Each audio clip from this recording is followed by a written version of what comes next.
Not many people know that the Vespa, that small, elegant scooter with its unmistakable sound, was actually born from one of the darkest chapters in Italy's history. Behind its graceful curves lies a story of war, hunger, and dangerous experimentation. And part of that story is hidden deep inside its fuel tank. After World War II, Italy was in ruins. Factories were destroyed, the economy had collapsed, and the people were left with nothing but the remnants of war. One of those ruined factories belonged to Piaggio, a company that once built fighter planes for the fascist government. When the war ended, all that was left were ashes and broken metal. But its owner, Enrico Piaggio, refused to give up. He wanted to create a small vehicle that anyone could use. Cheap, efficient, and easy to repair. But metal was scarce, so he came up with a crazy idea: to use the leftover steel from bombed warplanes. Yes, you heard that right. Many of the first-generation Vespas, including their fuel tanks, were made from recycled aircraft steel. Metal that once carried bullets and fire now carried hope and new beginnings on the streets of post-war Italy. In 1946, the first Vespa was born, the Vespa 98, and since then, its fuel tank design hasn't changed much. But that's exactly where one of its hidden stories lies.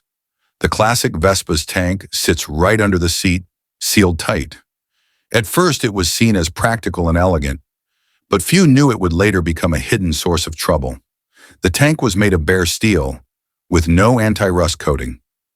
Moist air and old gasoline slowly created fine sediment at the bottom. Over time, that sediment turned to rust, and tiny rust particles would flow with the fuel into the carburetor. The result? The engine sputtered, power faded, and that familiar Vespa hum grew heavy. The issue was so subtle that mechanics began calling it the silent killer, the invisible enemy of old Vespa engines. But the story doesn't end there.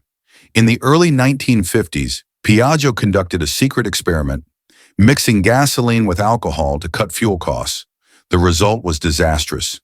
The alcohol mixture accelerated corrosion inside the tank, eating away the metal within months. The experiment was quickly abandoned and never made public.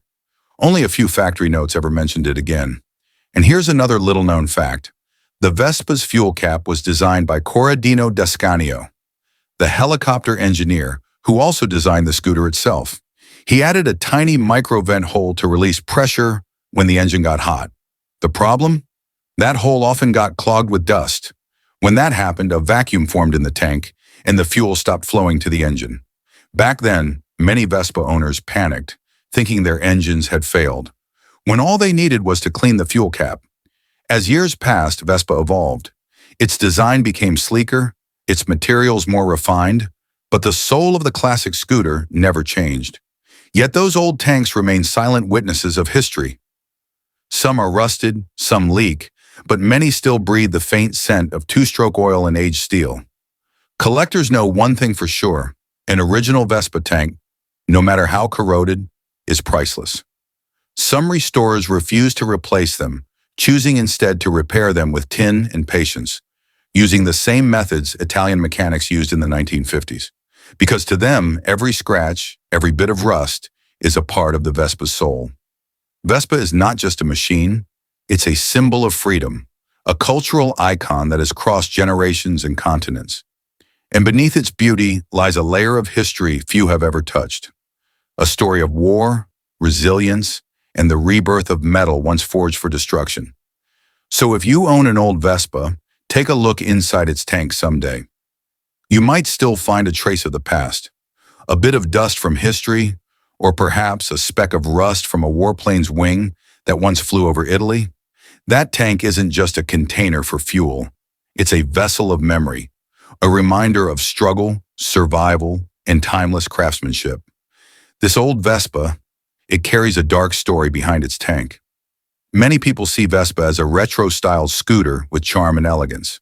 But behind its iconic silhouette lies another side, a story rarely told, hidden in a place most never think to look: the fuel tank itself. Since its debut in 1946, the Vespa was designed to represent freedom, a new beginning for post-war Italy. Its enclosed body protected riders from mud and dust. Its distinctive sound brought comfort, and its curves inspired optimism in a time of despair. Yet beneath that romantic image lies a mechanical truth. The fuel tank is both the heart and the weakness of every old Vespa. Made of plain steel, sealed tightly under the seat, it was tough to damage, but nearly impossible to clean. But its tank remains the same, holding traces of old fuel, old roads, and old stories. Some even say that when you start a vintage Vespa, you can smell the past, a scent of oil, metal, and nostalgia mixed into the air. That's why true Vespa restorers treat the tank with reverence. They drain it carefully, clean it with special fluids, and seal it with protective coating called fuel tank sealer. Some even leave small patches of original rust as a tribute to the bike's age and authenticity. But not every Vespa is that lucky. Many are left abandoned for decades, their tanks sealed shut by time and corrosion. And still, collectors value them, because every mark and every stain tells a story. The tank is not just a fuel holder, it's a time capsule, a piece of living history that connects generations of riders. Vespa is not just an Italian scooter, it's a global icon, loved in cities, small towns, and across distant continents. In places like Indonesia, it's more than transportation. It's a lifestyle, a bond, a part of identity. But no matter where you ride, every Vespa owner should remember one thing. Check your tank, clean it, maintain it, and don't ignore the part you can't see, because sometimes the biggest problems come from the smallest hidden places. The Vespa's fuel tank may be small, but its story is massive. It carries not only fuel, but memories, craftsmanship, and history itself. So next time you see an old Vespa passing by, listen to its soft hum. Under that worn seat lies a metal heart that's been beating for decades, keeping alive the spirit of freedom and the soul of the classic ride. If you love stories like this, about classic machines and the history behind them, don't forget to like, subscribe, and turn on the notification bell so you won't miss the next ride through history. Thanks for watching, and as always, keep your engine running and keep the classic spirit alive. Iron Ride.